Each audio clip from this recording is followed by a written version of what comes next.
زه یم تفهیم. زه یم شینجي. او ستاسو نور صحافي پیر مشرف شاه. مونږ سره داسې صدای نوشهره ګورئ او داسې ښکلي تاریخي ځایونه برته ښو، داسې ابشارونه، داسې منځونه برته ښو چې پخپله به تاسو زموږ پیج هم لایک کوئ او مونږ ټولو ویور ته دا مطالبه کوو چې زموږ صدای نوشهره په غور او پور سره ګورئ. او پیر صاحب مونږ سره ودار دی، مشرف شاه صاحب چیلنج هم ګورئ. ټوله دنیا چیلنج کوي نو بس پیر صاحب ته به شوی د دې ځای دا تاسو ولاړ یې دا تاریخي ځای دی.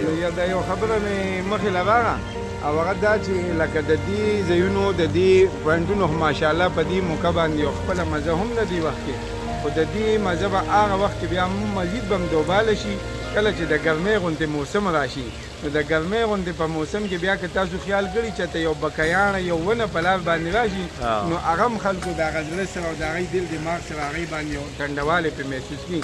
نو دغسې دا کتویې شو یا دا نور دا ماشاءالله یو پوره پکنیک پوینټ شو، یا به سره دا که تاسو په خپله کیمره باندې لږ وښیئ دا ځای شو سره نو د اوبو دا منظر دا چې کله مونږ د اوړي په غرمو کې کله دلته بیا راځو که نه نو د اوړي په غرمو کې به بیا ماشاءالله دا به څونه پیسوهاږه وي دا ځای او دې کې به بیا کینو نو هغه لږې یخې یخې اوبه به هم پکې څکو او یو وړه غوندې غوټه به هم پکې بیا دا یو ویو یو منظر و، خو زما په خیال مونږ به بیا ګرمۍ کې دلته خپل میز او لپټاپ راوړو او تاسو ته بیا جانګې هم راوړو ښه میدان او ناست به یو او ښه میدان ټنګ ټکورو پروګرام به هم کوو. ټنګ ټکور هم ډېر مزه کوي چې مازدیګری دی کې ناست یو مونږ به بیا هغه پروګرام نه نوم ورکړو ډېره مزه به کوو. ایک دن شهنشاه د فیلممان او پیر مشرف شاه کې سره. بالکل صحیح ده، بالکل صحیح ده. ګرانو کتونکو دغه یو منظر تاسو سره مشرف کړو د را روانو نورو ښه مناظرو دپاره مونږ سره اوسئ. مننه.